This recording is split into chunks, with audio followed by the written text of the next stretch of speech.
ಆ ಕೈದಿಗಳ ಕೈಯಲ್ಲಿ ಮೊಬೈಲ್ ಇದೆ, ಸ್ಮಾರ್ಟ್ ಫೋನ್ಗಳಿದಾವೆ, ಕುಡಿತಾ ಇದ್ದಾರೆ, ಮೋಜು ಮಸ್ತಿ ಮಾಡ್ತಾ ಇದ್ದಾರೆ, ಯಾವುದೋ ಒಂದು ರೆಸಾರ್ಟ್ ಅನ್ನೋ ಫೀಲ್ ನಲ್ಲಿ ಅವರು ಜೈಲಿನ ಒಳಗಡೆ ಇದ್ದಾರೆ. ಏನ್ ಕಾರಣ ಇದಕ್ಕಂತ ಹೇಳಿ ಕೇಳಿದಾಗ ನೋಡಿ, ಅಧಿಕಾರಿಗಳ ನಿರ್ಲಕ್ಷ್ಯವೇ ಇದಕ್ಕೆ ಕಾರಣ. ಮಾನ್ಯ ಹೋಮ್ ಮಿನಿಸ್ಟರ್ ಇದರ ಬಗ್ಗೆ ಗಂಭೀರವಾಗಿ ಪರಿಗಣಿಸದಿರೋದೇ ಇದಕ್ಕೆ ಕಾರಣ. ರಾಜ್ಯದ ಮುಖ್ಯಮಂತ್ರಿಗಳು ಪರಪ್ಪನ ಅಗ್ರಹಾರ ಜೈಲಿನಲ್ಲಿ ಏನ್ ನಡೀತಾ ಇದೆ, ಏನು ಎತ್ತ ಅನ್ನೋದನ್ನ ವಿಚಾರ ಮಾಡದಿರೋದೇ ಇದಕ್ಕೆ ಕಾರಣ. ಉಗ್ರ ರೇಪಿಸ್ಟ್ಗಳ ಕೈಯಲ್ಲಿ ಮೊಬೈಲ್, ದೇಶದ ಭದ್ರತೆಗೆ ಮಾರಕವಾಗಿದ್ದಂತ ಮೋಸ್ಟ್ ವಾಂಟೆಡ್ ಉಗ್ರರು ಪರಪ್ಪನ ಅಗ್ರಹಾರ ಜೈಲಿನ ಒಳಗಡೆ ಇದ್ರೆ ಅವ್ರ ಕೈಯಲ್ಲಿ ಸ್ಮಾರ್ಟ್ ಫೋನ್ ಇದೆ, ಮೊಬೈಲ್ ಇದೆ, ಕುಡಿತಾ ಇದ್ದಾರೆ, ನಲಿತಾ ಇದ್ದಾರೆ, ಮೋಜು ಮಸ್ತಿ, ಕುಣಿತಾ ಇದ್ದಾರೆ, ಕುಪ್ಪಳಿಸ್ತಾ ಇದ್ದಾರೆ. ಏನ್ ನಡೀತಿದೆ ಹಾಗಾದ್ರೆ ಪರಪ್ಪನ ಅಗ್ರಹಾರ ಜೈಲಿನಲ್ಲಿ? ನೋಡಿ, ಉಮೇಶ್ ರೆಡ್ಡಿ ಮತ್ತೊಬ್ಬ ಕುಖ್ಯಾತ ಖತರ್ನಾಕ್ ನಟೋರಿಯಸ್ ಕೈಯಲ್ಲಿ ಮೊಬೈಲ್ ಇದೆ. ಮೊಬೈಲ್ ಕೊಟ್ಟವ್ರು ಯಾರು ಅವರಿಗೆ? ನೋಡಿ, ಯಾರಿಗೋ ವಾರ್ನ್ ಮಾಡ್ತಾ ಇದ್ದಾನೆ. ಜೈಲಿನ ಒಳಗಡೆ ಇದ್ಕೊಂಡೆಲ್ಲ ನಿಮ್ ನೆನಪಿದ್ಯಾ? ಜೈಲಿನ ಒಳಗಡೆ ಇದ್ದುಕೊಂಡೆ ಹೊರಗಡೆ ಇದ್ದವರಿಗೆ ಇವರು ಥ್ರೆಟ್, ಬೆದರಿಕೆ ಹಾಕಿದ್ದಂತ ಕರೆಗಳು ಇತ್ತೀಚೆಗೆ ಸುದ್ದಿಯಾಗಿತ್ತು. ಉಮೇಶ್ ರೆಡ್ಡಿ ನೋಡಿ ಕೈಯಲ್ಲಿ ಮೊಬೈಲ್ ಹಿಡ್ಕೊಂಡಿದ್ದಾನೆ. ಇವನ್ ಯಾರು ಗೊತ್ತಾಯ್ತಾ? ಗೋಲ್ಡ್ ಸ್ಮಗ್ಲಿಂಗ್ ಕೇಸ್ನಲ್ಲಿ ಒಳಗಡೆ ಇದ್ದಾಳಲ್ಲ ರಣ್ಯಾ ರಾವ್, ಆಕೆಯ ಪ್ರಿಯತಮ ಸೆಲ್ನ ಒಳಗಡೆ ತರುಣ್ ಐಷಾರಾಮಿ ಕ್ಯಾಪ್ ಹಾಕೊಂಡಿದ್ದಾನೆ. ಐಷಾರಾಮಿ ವೈಭೋಗ ಅನುಭವಿಸ್ತಾ ಇದ್ದಾನೆ. ಈತ ನಟೋರಿಯಸ್ ಭಯೋತ್ಪಾದಕ ಜೈಲಿನ ಒಳಗಡೆ ಕೈಯಲ್ಲಿ ಸ್ಮಾರ್ಟ್ ಫೋನ್ ಹಿಡ್ಕೊಂಡು ಎಷ್ಟು ಬಿಂದಾಸ್ ಆಗಿದ್ದಾನೆ ನೋಡಿ. ಯಾರ ಜೊತೆ ಸಂಪರ್ಕ ಮಾಡ್ತಾ ಇದ್ನೋ ಗೊತ್ತಿಲ್ಲ. ಈ ಉಗ್ರನ ಕೈಯಲ್ಲೂ ಕೂಡ ಐಸಿಸ್ ಉಗ್ರ ಸಾಮಾನ್ಯ ಅಲ್ಲ ರೀ, ಐಸಿಸ್ ಉಗ್ರ. ಆತನ ಕೈಯಲ್ಲಿ ಮೊಬೈಲ್ ಇದೆ, ಐಫೋನ್ ಬೇರೆ, ಕೈಯಲ್ಲಿ ಐಫೋನ್ ಇದೆ. ಐಸಿಸ್ ಉಗ್ರನ ಕೈಯಲ್ಲಿ ಸ್ಮಾರ್ಟ್ ಫೋನ್. ಈತ ಯಾರ ಜೊತೆ ಸಂಪರ್ಕ ಮಾಡ್ತಿರಬಹುದು, ಈತನನ್ನ ಯಾರು ಕಂಟ್ರೋಲ್ ಮಾಡ್ತಿರಬಹುದು, ಇನ್ನೇನಾದ್ರೂ ಭಯೋತ್ಪಾದಕ ಕೃತ್ಯದ ಬಗ್ಗೆ ಜೈಲಿನ ಒಳಗಿದ್ದುಕೊಂಡೇ ಆತ ಪ್ಲಾನ್ ಮಾಡ್ತಿರಬಹುದು. ಇದ್ಯಾವುದರ ಸಣ್ಣ ಸಂಶಯವೂ ಇಲ್ಲದಂತ ಈ ರಾಜ್ಯ ಸರ್ಕಾರ, ಕೇಂದ್ರ ಸರ್ಕಾರವೂ ಕೂಡ ಇದರ ಹೊಣೆಯನ್ನ ಹೊರಬೇಕಾಗುತ್ತೆ. ಇಂಥ ಕೈದಿಗಳಲ್ಲಿ ಇದ್ದಾರೆ ಅಂತ ಹೇಳಿದ್ರೆ ಅವ್ರನ್ನ ವಿಚಾರ ಮಾಡಬೇಕಲ್ಲ. ರಾಜ್ಯ ಸರ್ಕಾರ ಬಿಡಿ, ಫೇಲ್ಯೂರ್. ಹೋಮ್ ಡಿಪಾರ್ಟ್ಮೆಂಟ್ ಅಂತೂ ಫೇಲ್ಯೂರ್, ಜೈಲಾಧಿಕಾರಿಗಳಂತೂ ಇಲ್ವೇ ಇಲ್ಲ ಅಂತ ಅನ್ಸುತ್ತೆ. ಹಿಂಗಾದ್ರೆ ಹೆಂಗೆ? ಇದು ದೇಶದ ಭದ್ರತೆಯ ವಿಚಾರ. ಭಯೋತ್ಪಾದಕರು ಒಳಗಡೆ ಇದ್ದಾರೆ, ನಟೋರಿಯಸ್ ಕಿಲ್ಲರ್ಗಳಿದ್ದಾರೆ, ಅತ್ಯಾಚಾರಿಗಳಿದ್ದಾರೆ, ಮತ್ತೊಬ್ರು ಮಗದೊಬ್ರು ಅಂತ ಹೇಳಿ ಶಿಕ್ಷೆಯನ್ನು ಅನುಭವಿಸ್ತಾ ಇದ್ದಾರೆ. ಅಂತವರೆಲ್ಲ ಐಷಾರಾಮಿ ವೈಭೋಗವನ್ನ ಜೈಲಿನ ಒಳಗಡೆ ಅನುಭವಿಸ್ತಾ ಇದ್ರೆ ಹೊರಗಡೆ ಇದ್ದವ್ರು ಏನು ಅನ್ಕೊಳ್ಬೇಡ. ಸದ್ಯಕ್ಕೆ ಈ ಹೊತ್ತಿಗೆ ಏನ್ ನಡೀತಾ ಇದೆ, ಇದರ ಹೊಣೆ ಯಾರು, ಯಾಕೆ ಹೀಗಾಯ್ತು, ಹೇಗೆ ಹೀಗಾಯ್ತು, ಯಾರ ಜವಾಬ್ದಾರಿ ಇದು, ಎಲ್ಲಿ ಫೇಲ್ಯೂರ್ ಆಯ್ತು, ಎಲ್ಲದರ ಮಾಹಿತಿಯೊಂದಿಗೆ ನಮ್ಮ ಪ್ರತಿನಿಧಿ ಮಾದೇಶ್ ಈಗ ನೇರ ಸಂಪರ್ಕದಲ್ಲಿ ಜಾಯ್ನ್ ಆಗಿದ್ದಾರೆ. ಮಾದೇಶ್, ಐಷಾರಾಮಿ ವಿಲಾಸಿ ಜೀವನ ಜೈಲಿನ ಒಳಗಡೆ ಎಂತ ವಿಪರ್ಯಾಸ ನೋಡಿ ನಮ್ಮ ವ್ಯವಸ್ಥೆದು. ಸದ್ಯ ಏನ್ ವಿವರ ಇದೆ ಮಾದೇಶ್?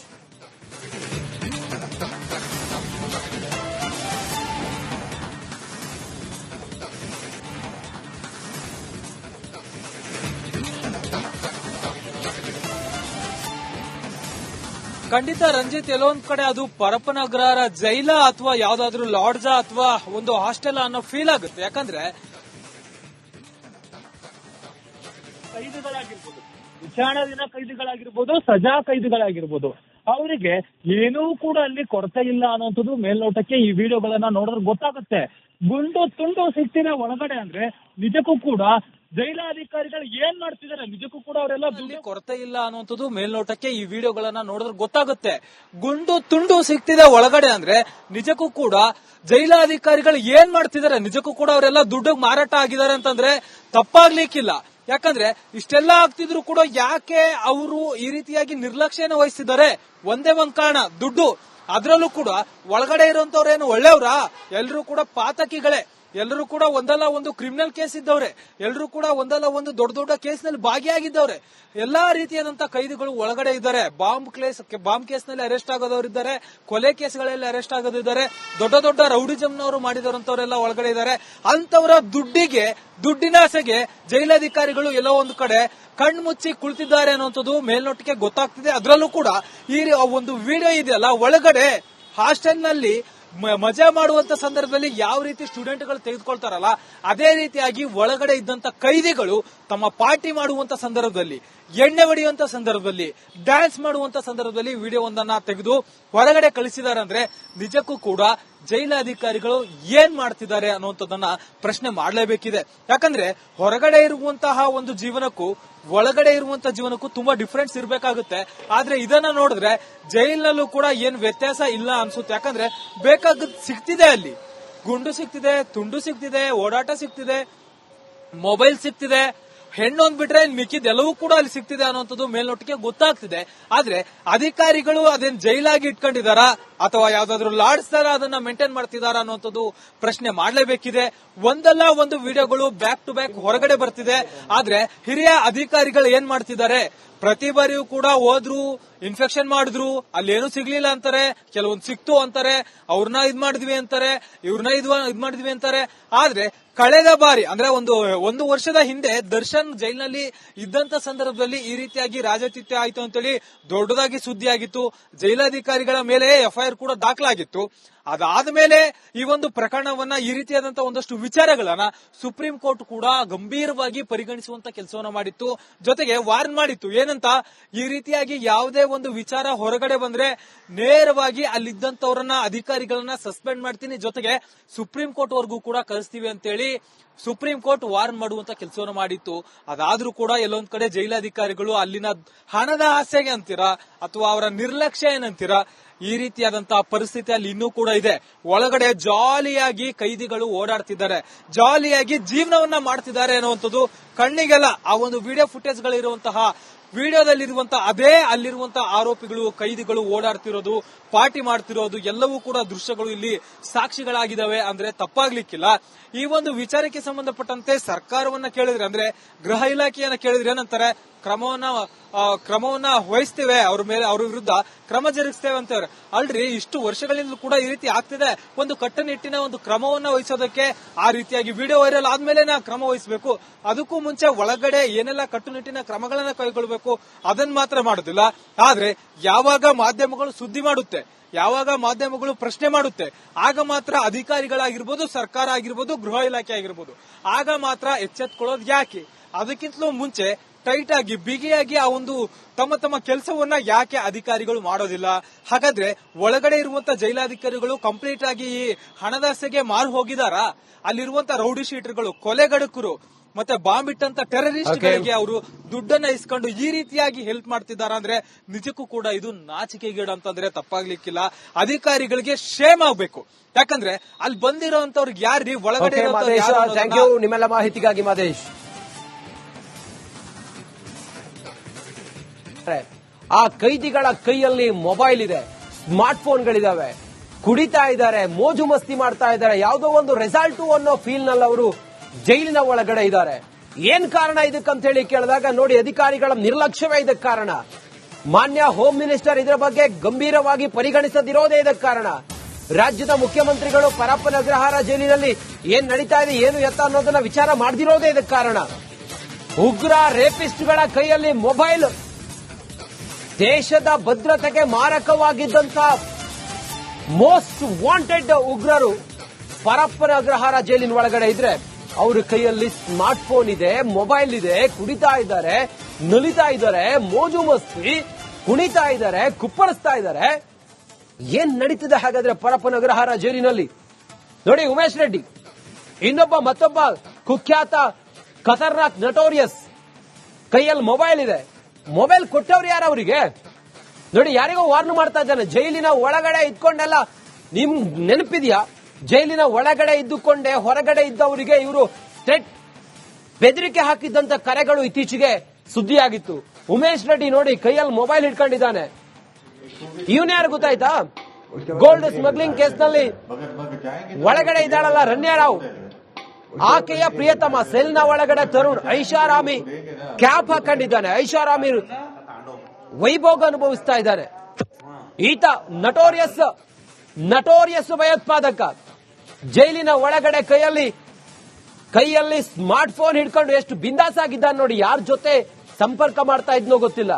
ಈ ಉಗ್ರನ ಕೈಯಲ್ಲೂ ಕೂಡ ಐಸಿಸ್ ಉಗ್ರ ಸಾಮಾನ್ಯ ಅಲ್ಲ ರೀ, ಐಸಿಸ್ ಉಗ್ರ.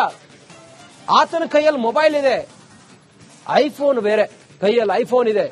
ಐಸಿಸ್ ಉಗ್ರನ ಕೈಯಲ್ಲಿ ಸ್ಮಾರ್ಟ್ ಫೋನ್. ಈತ ಯಾರ ಜೊತೆ ಸಂಪರ್ಕ ಮಾಡ್ತಿರ್ಬೋದು, ಈತನನ್ನ ಯಾರು ಕಂಟ್ರೋಲ್ ಮಾಡ್ತಿರ್ಬೋದು, ಇನ್ನೇನಾದ್ರೂ ಭಯೋತ್ಪಾದಕ ಕೃತ್ಯದ ಬಗ್ಗೆ ಜೈಲಿನ ಒಳಗಿದ್ದುಕೊಂಡೇ ಆತ ಪ್ಲಾನ್ ಮಾಡ್ತಿರ್ಬೋದು. ಇದ್ಯಾವುದರ ಸಣ್ಣ ಸಂಶಯವೂ ಇಲ್ಲದಂತ ಈ ರಾಜ್ಯ ಸರ್ಕಾರ, ಕೇಂದ್ರ ಸರ್ಕಾರವೂ ಕೂಡ ಇದರ ಹೊಣೆಯನ್ನ ಹೊರಬೇಕಾಗುತ್ತೆ. ಇಂಥ ಕೈದಿಗಳಲ್ಲಿ ಇದ್ದಾರೆ ಅಂತ ಹೇಳಿದ್ರೆ ಅವ್ರನ್ನ ವಿಚಾರ ಮಾಡ್ಬೇಕಲ್ಲ. ರಾಜ್ಯ ಸರ್ಕಾರ ಬಿಡಿ ಫೇಲ್ಯೂರ್, ಹೋಮ್ ಡಿಪಾರ್ಟ್ಮೆಂಟ್ ಅಂತೂ ಫೇಲ್ಯೂರ್, ಜೈಲಾಧಿಕಾರಿಗಳಂತೂ ಇಲ್ವೇ ಇಲ್ಲ ಅಂತ ಅನ್ಸುತ್ತೆ. ಹಿಂಗಾದ್ರೆ ಹೆಂಗೆ? ಇದು ದೇಶದ ಭದ್ರತೆಯ ವಿಚಾರ. ಭಯೋತ್ಪಾದಕರು ಒಳಗಡೆ ಇದ್ದಾರೆ, ನಟೋರಿಯಸ್ ಕಿಲ್ಲರ್ಗಳಿದ್ದಾರೆ, ಅತ್ಯಾಚಾರಿಗಳಿದ್ದಾರೆ, ಮತ್ತೊಬ್ರು ಮಗದೊಬ್ರು ಅಂತ ಹೇಳಿ ಶಿಕ್ಷೆಯನ್ನು ಅನುಭವಿಸ್ತಾ ಇದ್ದಾರೆ. ಅಂತವರೆಲ್ಲ ಐಷಾರಾಮಿ ವೈಭೋಗವನ್ನ ಜೈಲಿನ ಒಳಗಡೆ ಅನುಭವಿಸ್ತಾ ಇದ್ರೆ ಹೊರಗಡೆ ಇದ್ದವ್ರು ಏನು ಅಂದ್ಕೊಳ್ಬೇಡ. ಸದ್ಯಕ್ಕೆ ಈ ಹೊತ್ತಿಗೆ ಏನ್ ನಡೀತಾ ಇದೆ, ಇದರ ಹೊಣೆ ಯಾರು, ಯಾಕೆ ಹೀಗಾಯ್ತು, ಹೇಗೆ ಹೀಗಾಯ್ತು, ಯಾರ ಜವಾಬ್ದಾರಿ ಇದು, ಎಲ್ಲಿ ಫೇಲ್ಯೂರ್ ಆಯ್ತು, ಎಲ್ಲದರ ಮಾಹಿತಿಯೊಂದಿಗೆ ನಮ್ಮ ಪ್ರತಿನಿಧಿ ಮಾದೇಶ್ ಈಗ ನೇರ ಸಂಪರ್ಕದಲ್ಲಿ ಜಾಯ್ನ್ ಆಗಿದ್ದಾರೆ. ಮಾದೇಶ್, ಐಷಾರಾಮಿ ವಿಲಾಸಿ ಜೀವನ ಜೈಲಿನ ಒಳಗಡೆ ಎಂತ ವಿಪರ್ಯಾಸ ನೋಡಿ ನಮ್ಮ ವ್ಯವಸ್ಥೆದು. ಸದ್ಯ ಏನ್ ವಿವರ ಇದೆ ಮಾದೇಶ್?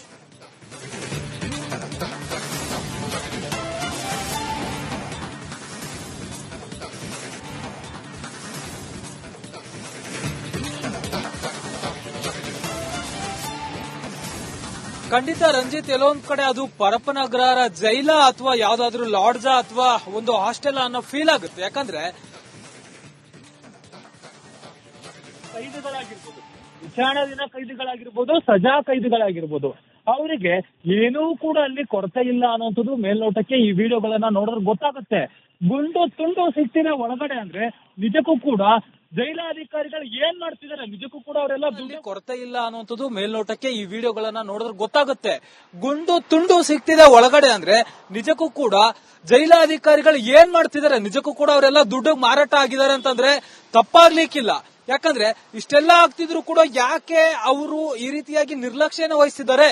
ಒಂದೇ ಒಂದ್ ಕಾರಣ, ದುಡ್ಡು. ಅದ್ರಲ್ಲೂ ಕೂಡ ಒಳಗಡೆ ಇರುವಂತವ್ರೇನು ಒಳ್ಳೆಯವರಾ? ಎಲ್ಲರೂ ಕೂಡ ಪಾತಕಿಗಳೇ, ಎಲ್ಲರೂ ಕೂಡ ಒಂದಲ್ಲ ಒಂದು ಕ್ರಿಮಿನಲ್ ಕೇಸ್ ಇದ್ದವ್ರೆ, ಎಲ್ಲರೂ ಕೂಡ ಒಂದಲ್ಲ ಒಂದು ದೊಡ್ಡ ದೊಡ್ಡ ಕೇಸ್ ನಲ್ಲಿ ಭಾಗಿಯಾಗಿದ್ದವ್ರೆ.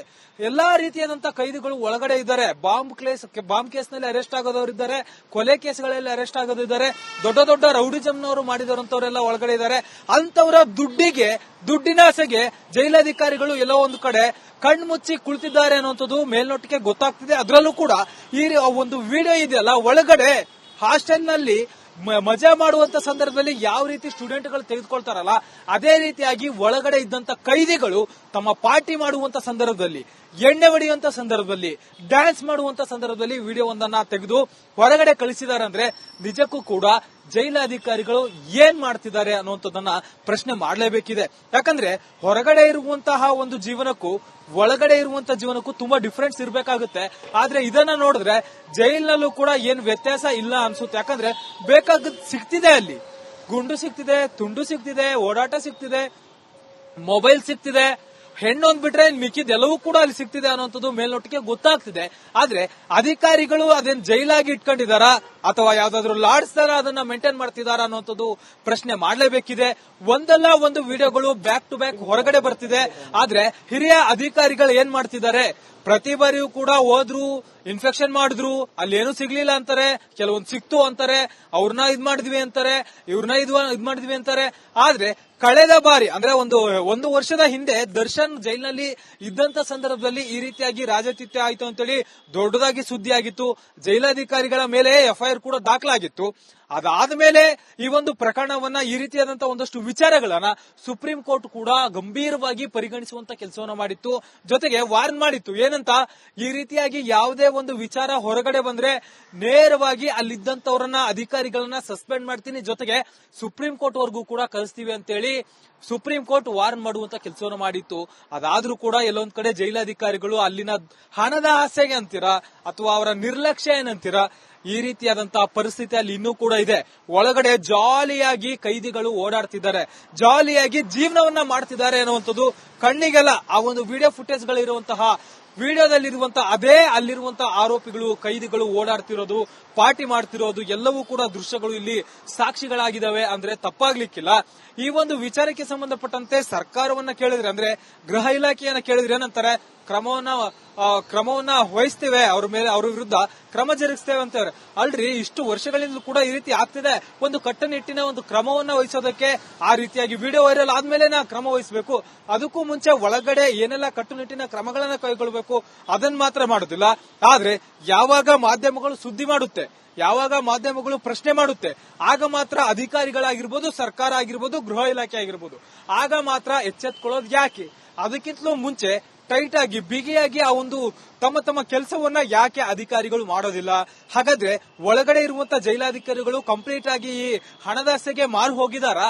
ಅಲ್ಲಿರುವಂತ ರೌಡಿ ಶೀಟರ್ಗಳು, ಕೊಲೆಗಡಕರು, ಮತ್ತೆ ಬಾಂಬ್ ಇಟ್ಟಂತ ಟೆರರಿಸ್ಟ್ಗಳಿಗೆ ಅವರು ದುಡ್ಡನ್ನ ಇಸ್ಕೊಂಡು ಈ ರೀತಿಯಾಗಿ ಹೆಲ್ಪ್ ಮಾಡ್ತಿದ್ದಾರೆ ಅಂದ್ರೆ ನಿಜಕ್ಕೂ ಕೂಡ ಇದು ನಾಚಿಕೆಗೇಡು ಅಂತಂದ್ರೆ ತಪ್ಪಾಗ್ಲಿಕ್ಕಿಲ್ಲ. ಅಧಿಕಾರಿಗಳಿಗೆ ಶೇಮ್ ಆಗ್ಬೇಕು. ಯಾಕಂದ್ರೆ ಅಲ್ಲಿ ಬಂದಿರೋಂತವ್ರಿಗೆ ಯಾರ್ರಿ ಒಳಗಡೆ ನಿಮ್ಮೆಲ್ಲ ಮಾಹಿತಿಗಾಗಿ ಮಾದೇಶ್.